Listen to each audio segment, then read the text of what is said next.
Hey guys, welcome to the Liberal Hive Mind, a channel solely focused on exposing the abundant hypocrisy of the left. And they wonder why the people love Joe Rogan so much. Well, it's precisely because of this sort of thing. It's like watching an adult deal with a bunch of toddlers. Joe Rogan's the adult, and these corporate media hacks and journalists are the toddlers. You know, this matchup, they're just not on the same level. And Joe Rogan does it again, and so no wonder people love Joe Rogan. He's the gift that keeps on giving, a man that keeps on delivering. And speaking of exactly that, Joe Rogan gives another master class in how to handle the smug elite after the ladies on The View tried to dismiss him and his podcast, labeling him a, quote, person who believes in dragons, in a desperate, pathetic attempt to paint him as some sort of crazed lunatic conspiracy theorist. Joe Rogan responds with the perfect subtle approach, yet again dunking on these corporate media elites. Let me show you guys exactly what happened, and of course, let's have a conversation as to why it matters. We've got some stuff to get into, so let's roll the tape. Alright folks, so for those of you guys who don't know the context here, here's a little refresher. People want us divided, and they aren't just here in this country. They're foreign adversaries who are infiltrating our social media because it is prudent for us to stay that way. But so when you see something that really pisses you off, you should triple check that one. Yeah. But I think that that's why people like our show, because they know that we are checked by ABC News. But we're checked by everybody. Yeah. I mean, if we're wrong, we have, the legal note here. The human legal But we went from Walter Cronkite, basically, to this guy, Joe Rogan, who believes in dragons. I checked it. He believes in dragons? He believes in dragons. Did you triple source that? Yes, I did. And he also thinks that dragons, like dinosaur-y type of animals, roamed the earth when people did.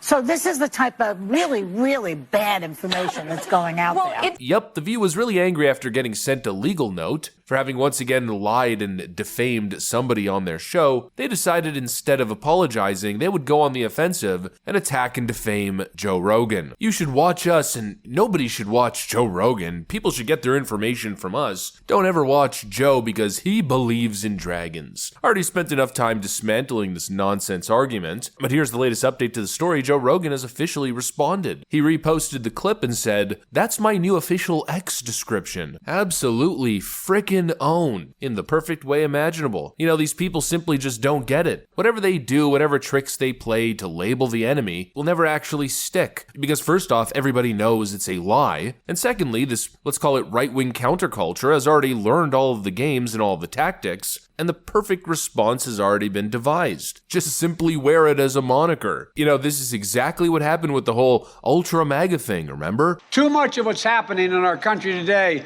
is not normal.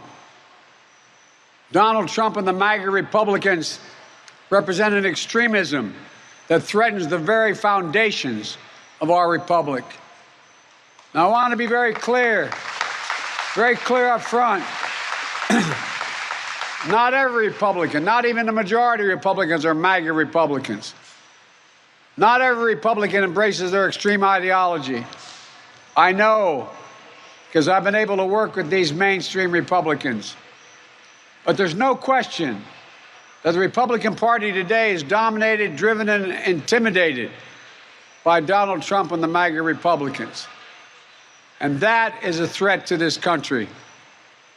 Joe Biden had a little period there where he was attempting to demonize the MAGA base, hoping it would somehow magically produce political dividends for him. Obviously, many years later, we know it didn't work, but we all remember what he said in his divisive speech. He labeled half the country as Ultra MAGA. Oh, these scary Ultra MAGA folk. In an attempt, once again, to paint a whole broad group of people as essentially less desirables, extremists, conspiracy theorists. And then what ended up happening? Well, the supposed undesirable side, the deplorables, simply just started printing a bunch of t-shirts with Ultra MAGA on it, or changing their profile descriptions or usernames to Ultra MAGA, their profile avatars to literally just Ultra MAGA. And immediately it became weaponized in the meme war and backfired spectacularly because it was the perfect response and perfect protest. If they lob baseless accusations and try to label you, then just ironically assume the label. And then everyone has a good laugh and has time to kind of get it and see the hypocrisy. And basically, this is why we say the left can't meme, because they just seemingly don't get it or can't see it. They can't realize that this level of arrogance, condescension, and smugness, well, is perceived as exactly what I just described. But these people living in their little bubbles where everybody essentially just confirms their bias 24/7 can't seem to see past their nose. This out-of-touch, leftist, elitist phenomenon. It's so incredibly well described and diagnosed. And this is exactly why the left is losing in culture, because they have no humor. And it's these kinds of moments that continue to backfire and send people running away to the other side. Nobody wants to surround themselves with miserable, smug, arrogant people. And that simply has become the image of the left, the image of the Democrat Party. And there's so many good examples out there, whether you're looking at Joy Reid, MSNBC, CNN, ABC, all the different networks, of course The View, or even just random celebrities. It's a clear common denominator, this smug arrogance and intolerance. I mean, let's just really quickly pivot and look at what happened with Rachel Zegler recently, the controversial actress playing Snow White in the latest Disney production. Well, she recently made some statements after the election, claiming that she hopes that Trump supporters never know peace. You know, that's just gross. And the backlash to those comments was so bad that she was actually forced to apologize. But despite the apology, it shows the mindset now, doesn't it? It's the same condescending attitude that we see from the ladies at The View. And it's really no surprise why people are opting for the more lighthearted approach, the Joe Rogan approach of, okay,